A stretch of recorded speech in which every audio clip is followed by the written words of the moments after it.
system and returned my cards. Cliff and I were in Brethren Volunteer Service together, and during that time, met folks in Southwest Ohio on the edge of Cincinnati. That was the hub of an organization called Peacemakers, and they were resistors both of draft and war taxes. And I think that added to just my inborn beliefs from my family and church that I didn't want to willingly participate in supporting the war. I guess that's enough for now. I'm Arlene Kindy. I didn't grow up in a family resisting war or not even talking much about it. We were Church of the Brethren. But when I was in high school, like Rachel said, we became more aware when the Vietnam War was going of all the, I think I would say, hideousness. I remember distinctly feeling a real angst, whatever that word is, when I heard about napalm and what that did in Vietnam.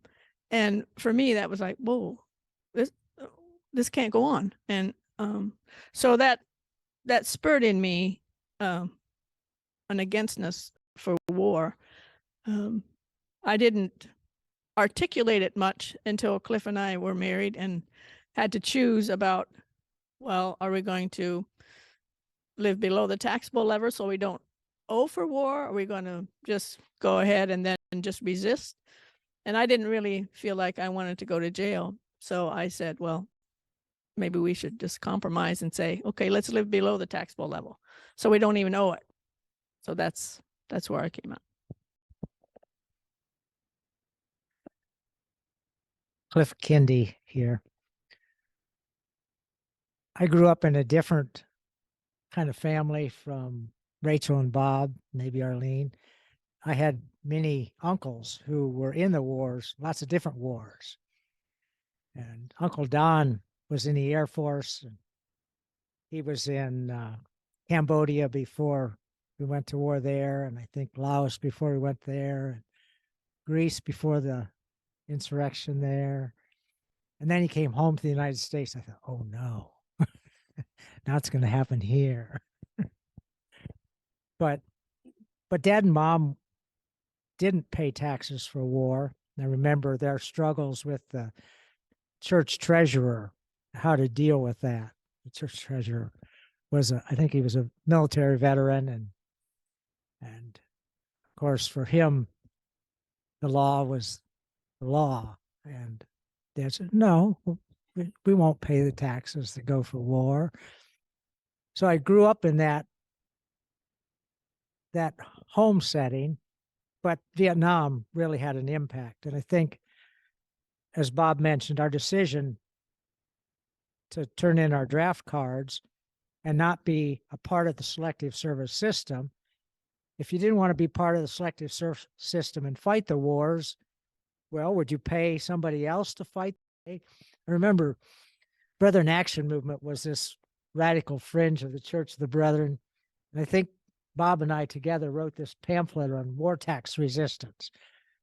As we were doing our year of, we were the non-cooperative unit, the draft resistance movement in the Church of the Brethren at that point. And so for me, that was important to not pay taxes for war. I remember part of my first year in Brethren Volunteer Service was in the Mississippi Gulf Coast rebuilding after Hurricane Camille.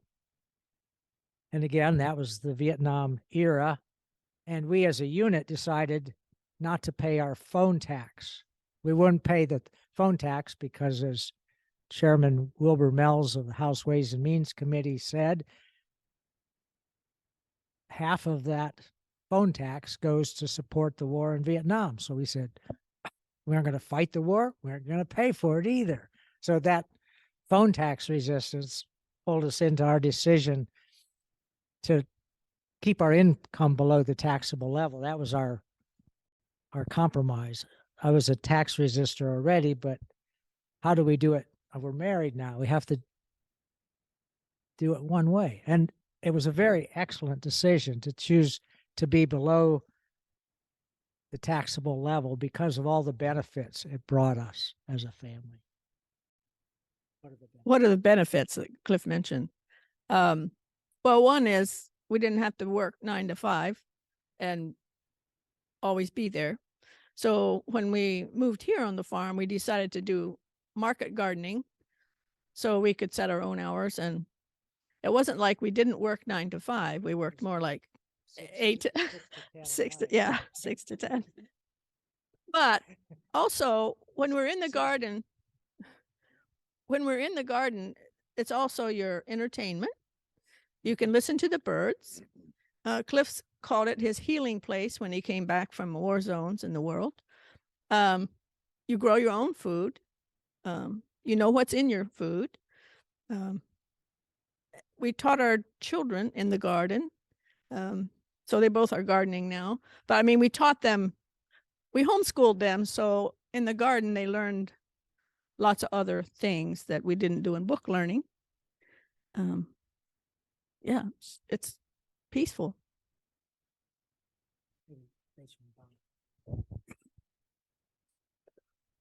Well, in when we bought this place together in '83, Rachel and I had just been asked to come to Philadelphia to work for the National Coalition to abolish the death penalty. And that was an organization that was a coalition of church and human rights and civil rights groups, didn't have any staff.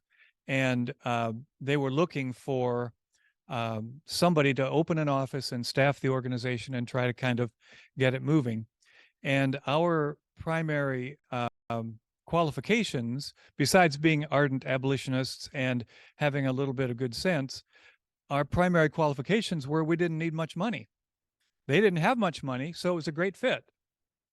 So that's another kind of benefit or advantage, is that you can offer your time and efforts to things you believe in for organizations and projects that don't have much money. You want to add more? Well, also during that time, while I was still working for the coalition, though we had moved back here, we spent 6 months in India working alongside folks in a village development, rural development organization. And I just got to unpaid leave from the organization because, you know, if you're fairly competent and you don't need much money, that's kind of a strong negotiating position. So it's another kind of benefit. The question, oh yes, the question is, what about diet, vegetarianism, healthy eating? How have been our experience here? At some point, we need to move on into how we have done tax resistance, because we're sort of moving in that direction. But let's see what other questions there are. Rachel and I eat mostly healthy, and we hardly ever have meat. And we eat mostly healthy and have meat. I have meat when I'm on a disaster project. I'm the cook, and so I taste what I feed my people, but I'm basically vegetarian. Yeah, we don't, I personally don't have trouble eating things that animals produce. I just feel like we should eat lower on the food chain, and so I don't eat meat. We do eat fish. Cliff and I eat fish because it's pretty low on the food chain. Yeah. More about why. Well, one piece I didn't say before, Rachel and I chose to keep our income below the minimum amount that federal income taxes are levied on. And one of the reasons was that we wanted to live more simply. I mean, an American affluent lifestyle is part of why America has a big military, because we use more than our share of the world's resources, and you got to have guns sometimes to take that. So that's one more why. You want to add any more? Just ditto. You want to add more? Well, yeah, and I think it was I'm not necessarily a very self-disciplined person, and so it was like an exterior factor to, like, Cliff and Arlene have lived way below the taxable level, and Bob and I were kind of usually just right below it. And so it was a way to just help us stick to that discipline, I would say. Yeah. So Murtaz is asking how to do it when rent is so high. And that definitely starts to get into the how. So it seems like we could Let's just go there. go ahead and move into that.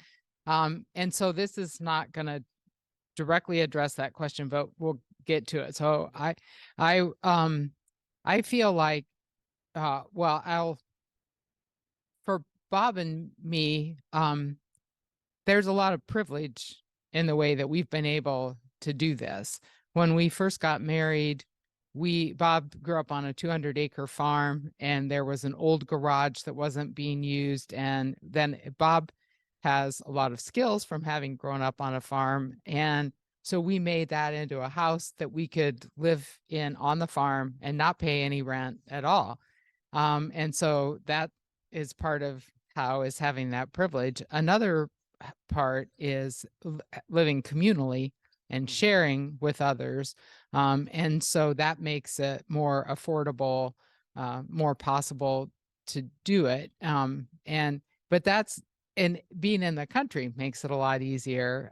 Being in the city, it seems like it would be just really, really challenging without having some kind of cooperative arrangement. Actually, when we lived in Philadelphia for those 2 years when Bob was working with the coalition, part of his salary was that the coalition paid our rent.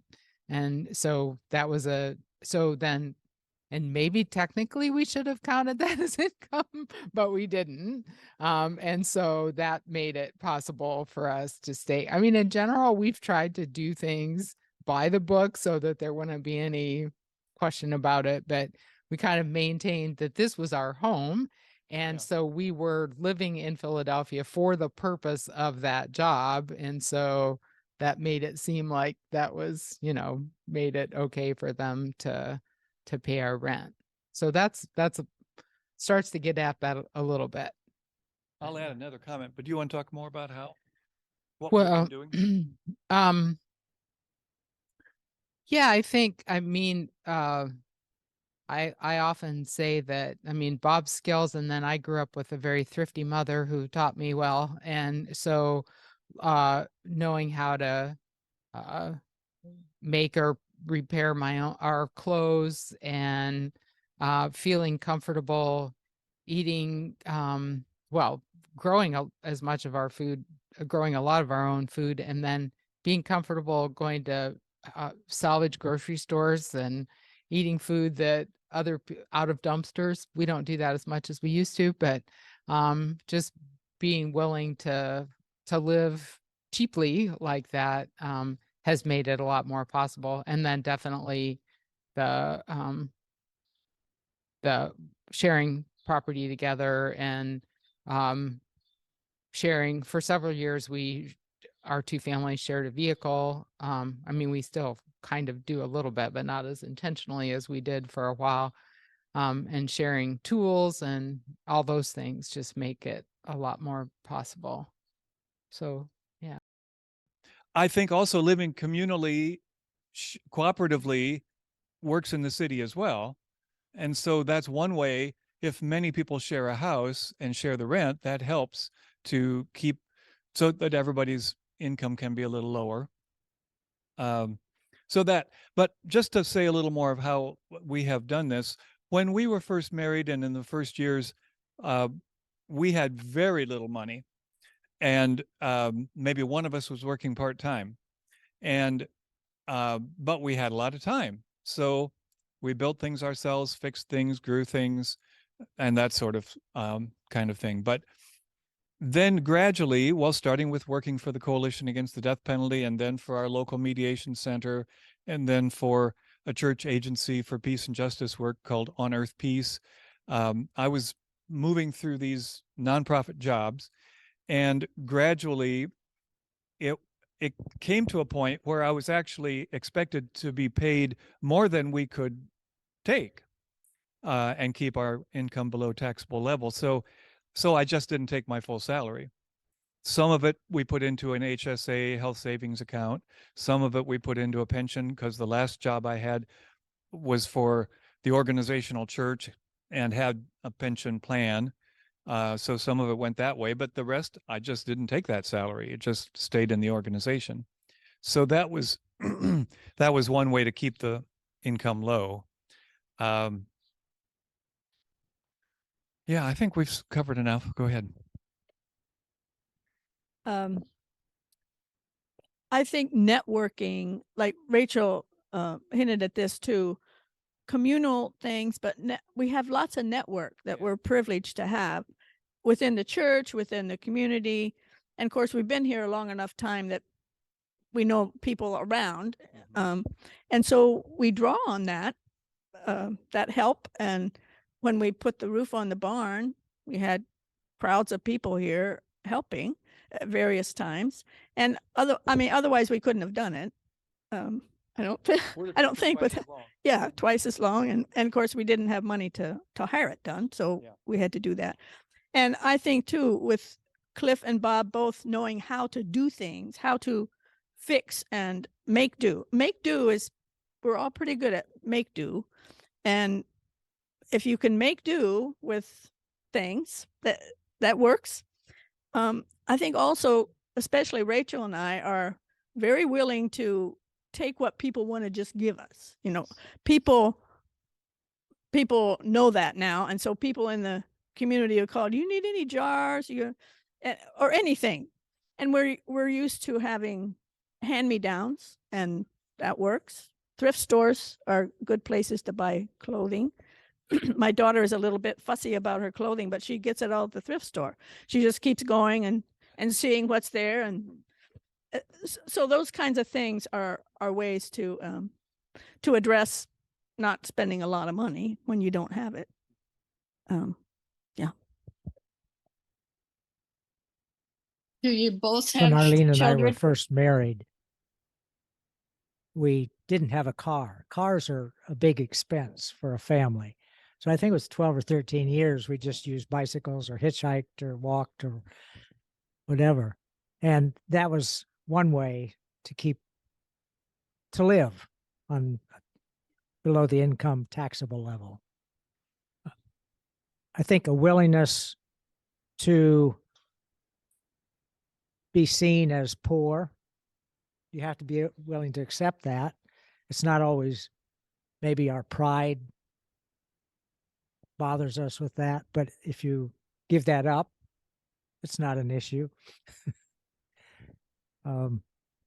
There are jobs that you won't be able to take. I remember applying for a teaching position, and they said, well, this is your income level. And I said, well, that's too much.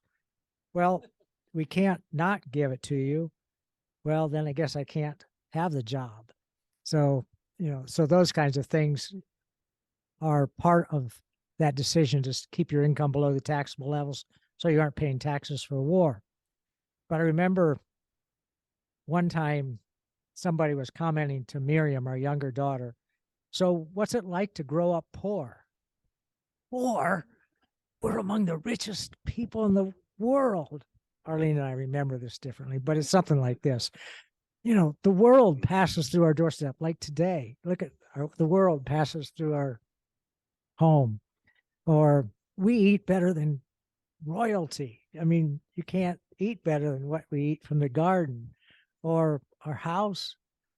Sure, it's an old drive-through corn crib, but it's easy to clean, easy to heat. It's efficient. It'll last and last and last, with fieldstone on the outside and a standing seam roof. Or oh, maybe that's enough. A question from online: if we both have children? Yes. Oh, we both have two daughters. Both families have two daughters, and they grew up together and probably commiserated with each other on being poor, growing up poor. Actually, I think they got along really well, and they had to improvise too. I don't know. I don't guess we actually said, well, they can't have toys or whatever, but I mean, they had toys, but they also spent a lot of time in the old corn crib, crawling up into the rafters and playing tea parties, and out under the bushes playing tea parties. And they remember that fondly, even now. So Our younger daughter, who some you might meet, She lives right there in that house Yeah. over there.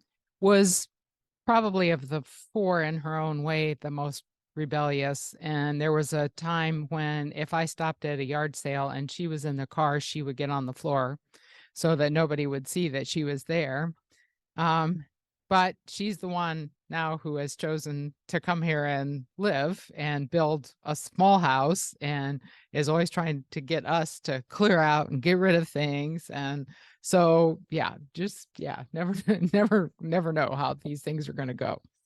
Well, approximately during the hiding on the floor phase, she also found makeup. People gave it to her or something, and she tried makeup for a while, but it was very short. And then she was all into thrift stores and polyester stuff from 20 years previous.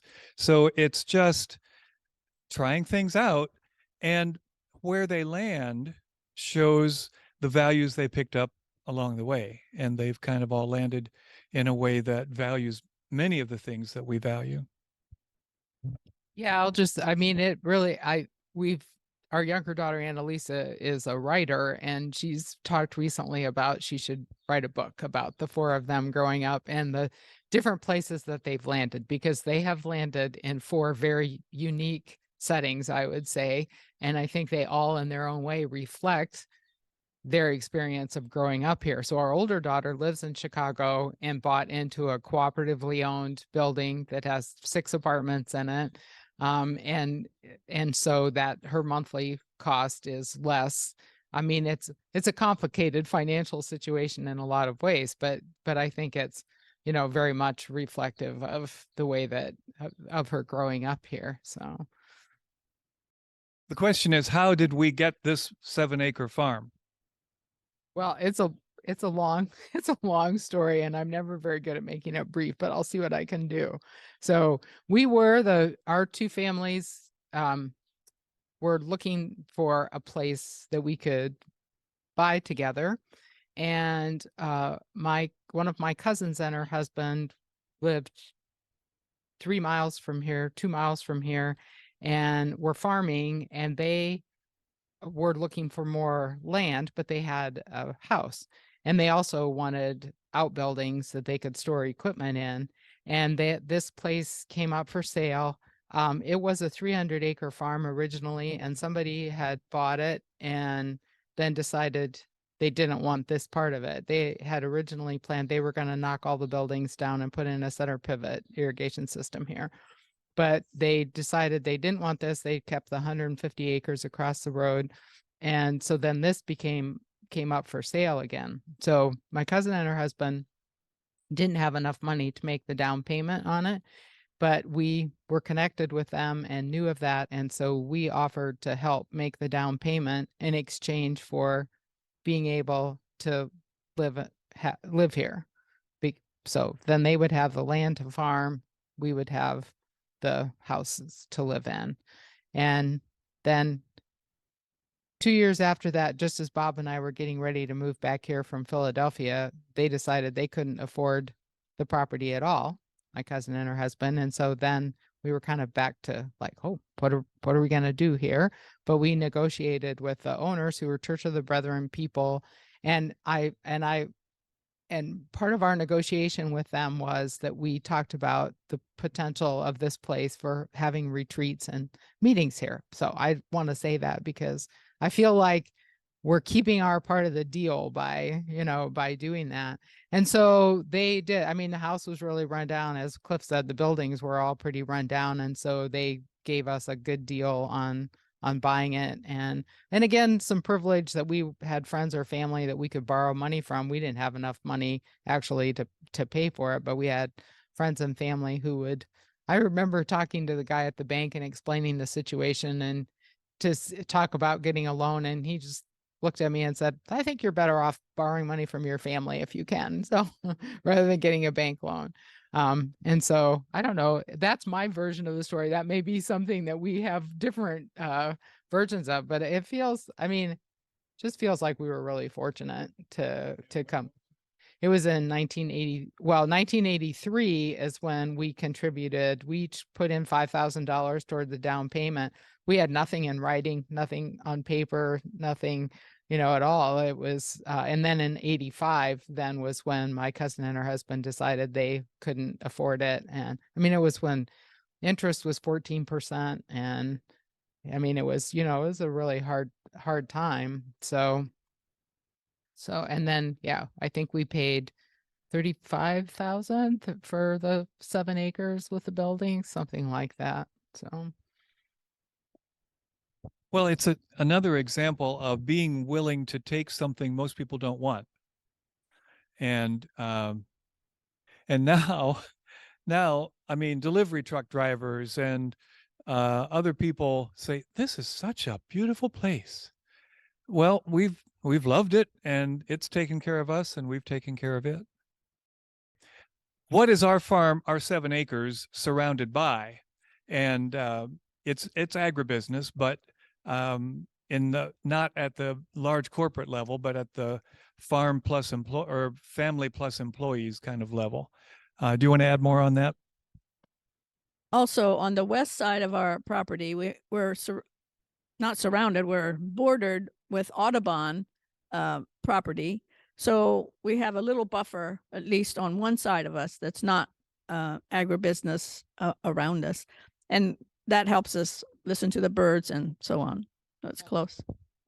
and yeah, I want to also just give kudos to the people that we bought the property from, because Cliff and Arlene approached them with the idea of donating the marsh. And then there's 28 acres of woods, 27 acres of woods that they donated to the Audubon Society. And so that acreage was part of the 300 acres, but thanks to Cliff and Arlene and the Gemmers, Bob and Myrna Gemmer, then that's how the Audubon Society has them.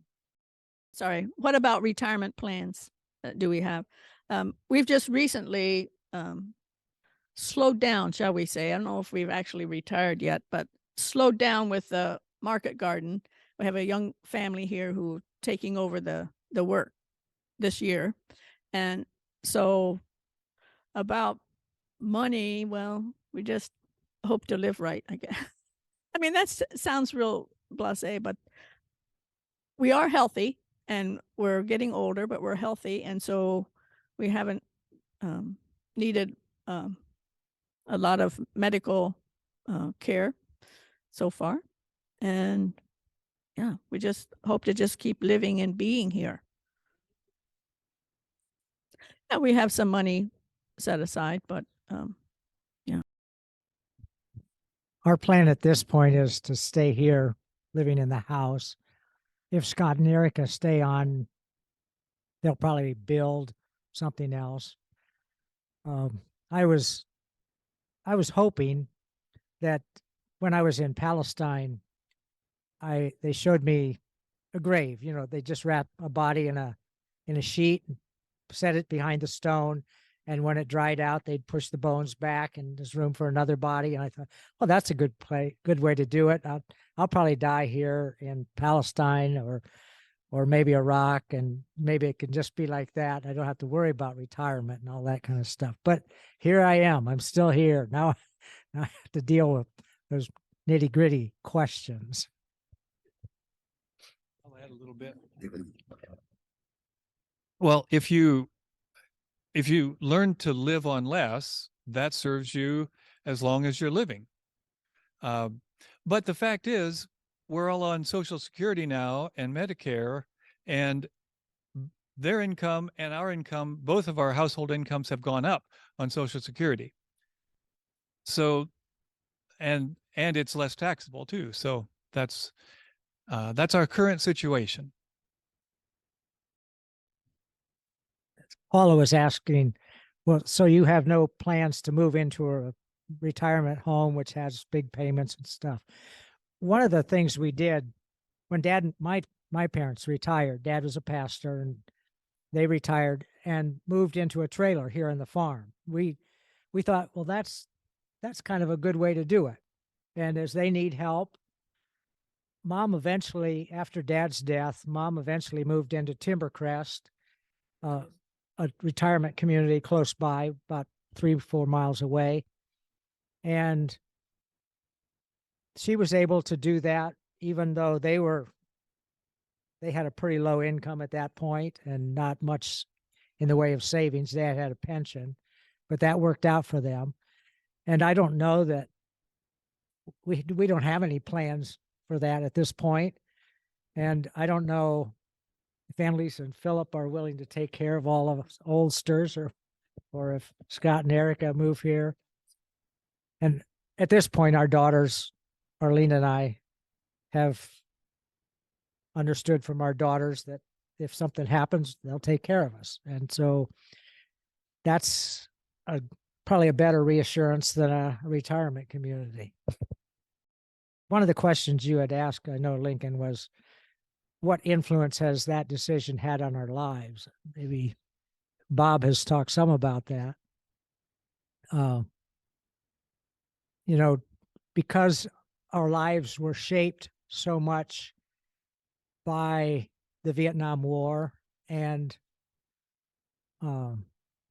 draft resistance and tax resistance. What have we done? And for me, I remember one of the things was a concern about other people and other situations. So Arlene and I, for more than 50 years, have always been willing to volunteer to do disaster work. And so we've worked after floods and after tornadoes and after hurricanes and after earthquakes and after tsunamis and wars. And that's been an important part of how we live. A second thing for us, has been our involvement in CPT. If we're against war, what are the things we do to promote peace? What are the things we do to promote justice? What are the things we do to make this a more equitable world in which to live? And CPT has been an important investment for me in that vision of a reality we can have right now and a reality we can have in the future. And it's become clear that the only things that hold us back from that becoming a present reality is our imagination. If we don't have enough imagination, or if we're not willing to take enough risk to make it happen. It can happen wherever we choose to make it happen. It can happen. There's nothing that blocks that. The tools of peacemaking are way stronger than the tools of war making if we're willing to use our imagination and vision. And those, for me, it's made for me a life worth living. I think another thing to weave in here is that we all of us, and many people, want to change things, in terms of injustice or violence or all kinds of, or of oppression of whatever kind. And I think we realized our first responsibility in terms of violence and war and all of those things is to stop being part of the problem. So while we work for peace organizations, we do those kinds of things, but the first thing is to stop being, as far as we can, refuse or withdraw our support from creating the problem. And so obviously war tax resistance is a part of that. Henry David Thoreau, I'm not quoting this exactly, but something like, my first responsibility to my fellow man is to get off his back. So, yeah, and it just has worked out well together in ways we've already talked about. The things we've been able to give our time to, because we didn't spend as much time raising or making money have been the things that our hearts believe in. And you want to talk about some of what you've done? Sure. Yeah, for 45 years have coordinated a project called the Death Row Support Project, which is inviting people to write to people on death row.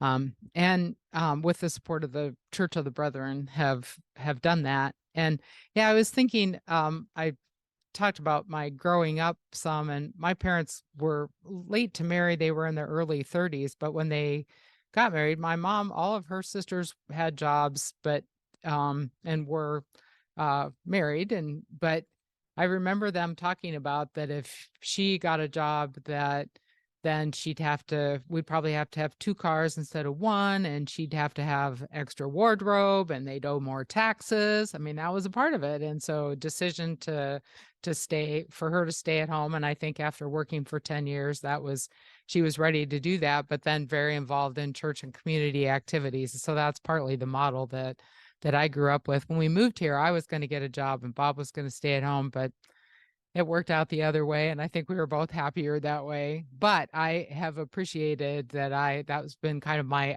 vocational outlet, is to have that work. And that because we were trying to keep, for a short time, I was paid a couple dollars an hour by the church for doing it. But at some point I was like, no, we don't need that money. And I felt more freedom and flexibility if I were doing it as a volunteer. So. Oh yeah, the question is, how did the Kindys and the Grosses meet? Okay, Cliff and I met in 1969 when we both were in the same orientation unit or training group for Brethren volunteer service.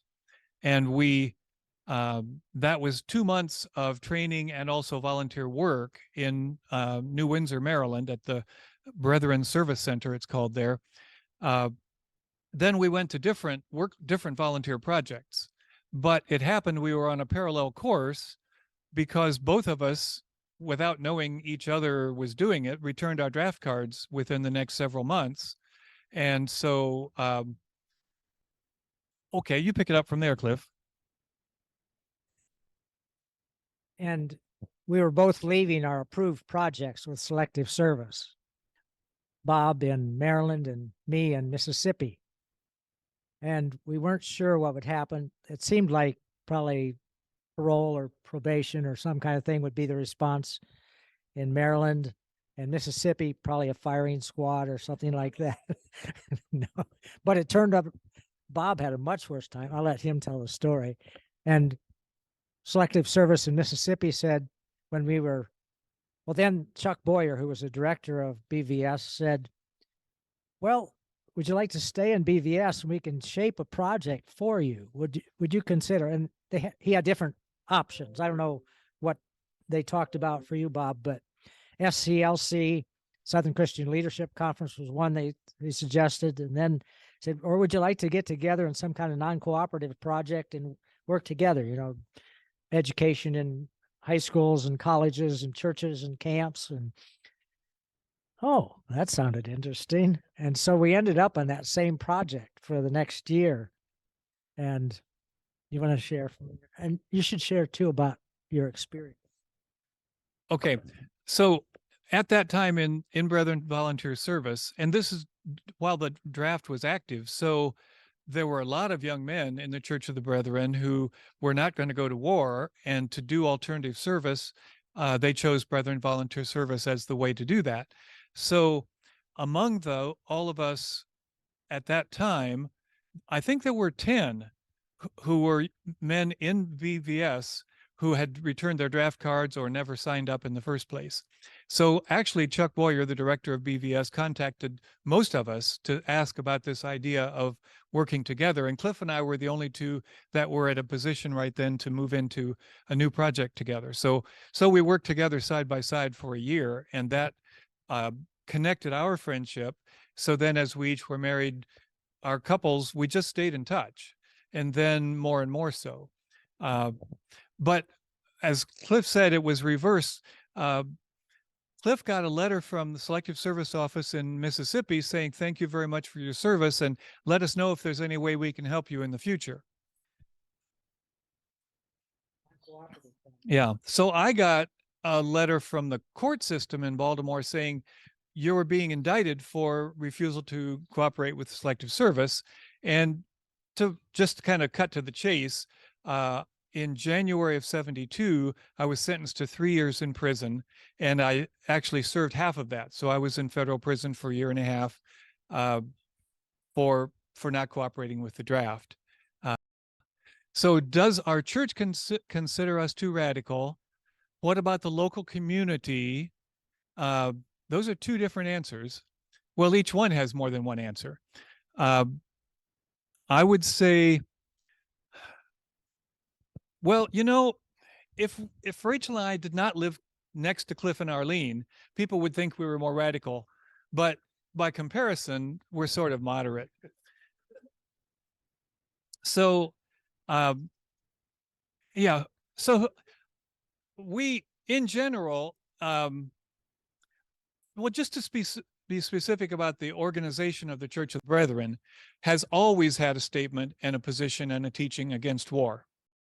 And since about 1970, that includes support for not paying taxes for war, support for it.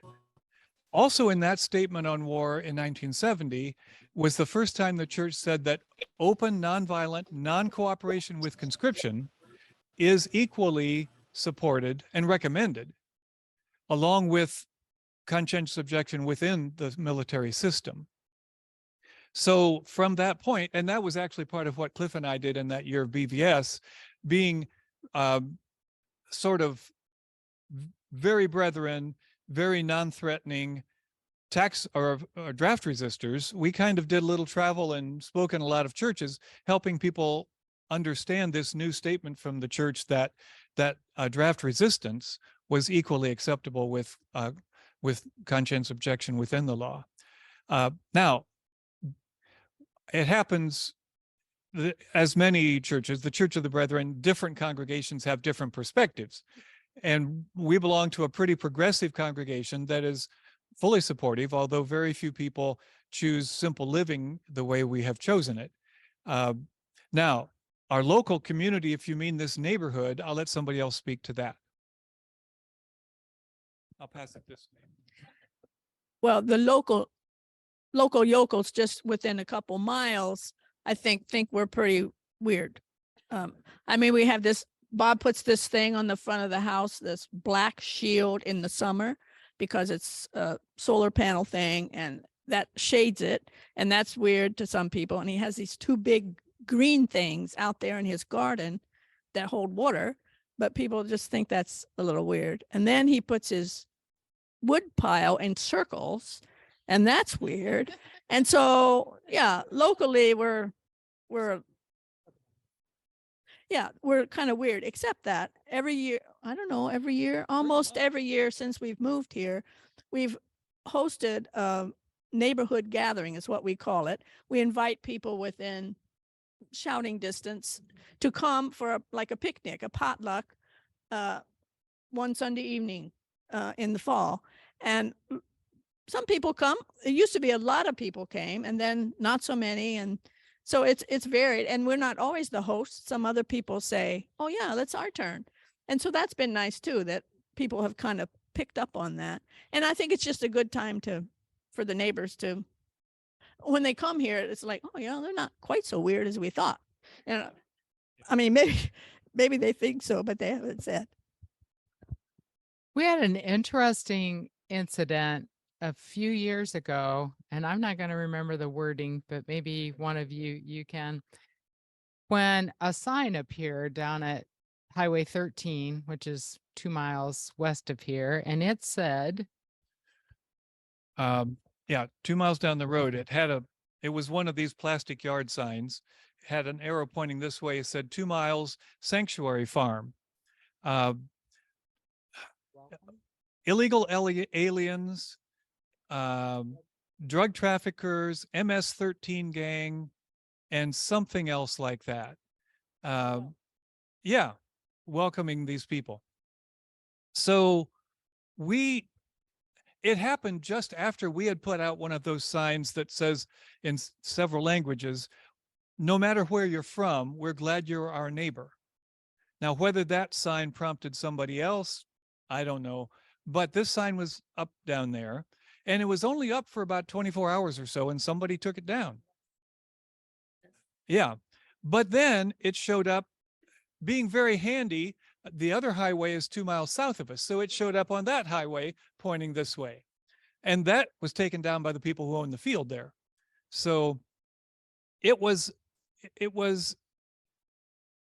a reminder that for at least a few people, this is really threatening. Not the reality, but their perception is really. We did own the part about undocumented people are welcome here. That part we said, yeah, that's okay. Yeah. Well, our son-in-law was living here at the time, and he's from Guatemala, so he looked different. And I think people saw him and said, "Oh, who's that?" And We have lots of strange Oops. We have lots of strange cars that park in our driveway, and people who clearly aren't from here. And we do things differently, but we're all radical. Yeah. You just stay put and you live the way you believe you should live, and you keep the door open to your neighbors, and you wave when they go by and talk when you have a chance, and you just stay put. And many people just sort of say, well, I guess they're okay. Yeah, the person that this machinery belongs to has huge Trump signs in his yard, and they, I mean, they're friends, they're good friends, and we manage to stay away from politics when we get together. And it just, I mean, the neighborhood gatherings, my memory has started when Cliff came back from Iraq, and I said, what can we do? And he said, we need to know our neighbors. And I just think that's been so important. Yeah, for us. And maybe in response to that most people wouldn't pay for war if they were given a choice. And we used to do a penny poll here in North Manchester, in Elkhart, and we did it some other places at a post office on tax day. We'd give anybody who would accept it 10 pennies and ask them to vote. We'd have different jars on the table: education, military, social, yeah, security, all kinds of stuff. And always military got way less. They would get 20 to 30% of those pennies year after year after year when we did those penny polls. And always it was education or housing or different social security things, healthcare would get way more. Things that aren't even included in a budget got included in the budget. And so I think it's true. People wouldn't pay for war if they were given a choice. There are a few people that put all their pennies in because they have some kind of image to maintain, all their pennies in the military. But by and large, most people don't put money in the military. So you're in good company. We get our values wherever we get them. Maybe from our parents or people around us, maybe from our faith, maybe from other deeply held values. And we're all born innocent. And things happen to us along the way, good things and bad things. And but many people, with or without a religious faith, realize that we ought to treat each other well, and violence is wrong.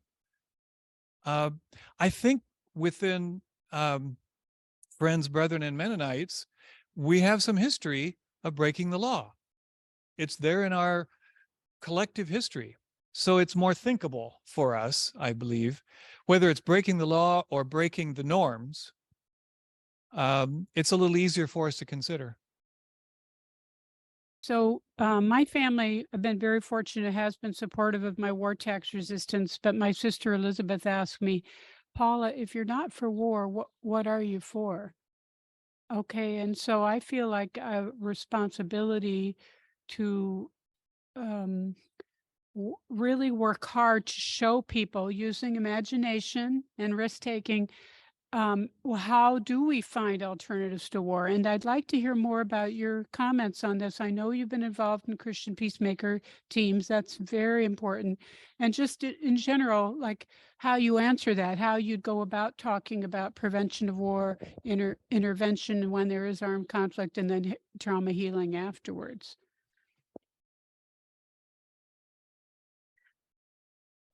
I won't repeat it because you spoke it in. One thing for me has been just recognizing that there are so many opportunities for us to be involved in alternatives. Whether that's, I'll talk more this afternoon, but right now we're working on a proposal in Ukraine for a monitoring team around the Zaporizhia nuclear power plant. That's one. To think about for Arlene and me, who've done a lot of disaster work, it's helping communities get back together. That's our contribution to a society that depends on each other to survive. That's enough. Well, I think that Cliff has spent a lot of time worldwide working on how to have alternatives. And I think for me, it's more home. How do you talk to your children? I teach Sunday school, or how do you teach children that it's okay to talk about Germany without having hate in your heart? Those kind of things that just come up in daily living, to propose some kind of alternative is really important, especially for children. I've really tried to work at why children, how can we help children in their innocence learn that you don't have to fight, you don't have to be better, all those kinds of things that they pick up pretty fast in school and, I don't know, on the media and so on. So that's sort of my space, is just more locally. How can you live an alternative? I see a lot of parallels with policing. So just, again, imagination and creativity, and working for equality, and instead of, increasing the number of police in a certain area of the city, we need to be feeding people and making sure they have housing. And I think the same thing is true about globally, that it's, our references have already been made. I mean, part of the problem, I remember when our daughters were young, our older daughter started working at the library when she was 14, and she used a lot of her money to buy candy, and her younger sister wanted that.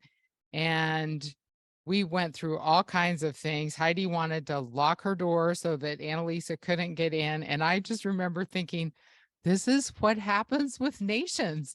Some people have more and others have less. And it was just so clear. So like Arlene's saying, there just are so many ways. And it is interesting. Maybe it's a defensive response, but I don't think we should have to justify ourselves in not paying for war, because it's just not, it doesn't work. It's not the right way to solve things. And so yeah, I probably would never say, well, what are you doing? But I think that question could be asked. So